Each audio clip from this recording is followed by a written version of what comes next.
Me llamo Manuel Soriano, soy ingeniero ambiental y trabajo en minería. Cuando mis amigos me preguntan ¿qué hago en una minera?, yo respondo que creo vida.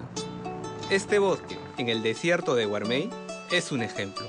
La minera trae su mineral de la sierra a la costa en una tubería con agua. Esa agua la tratamos y la dejamos tan limpia que con ella creamos este bosque.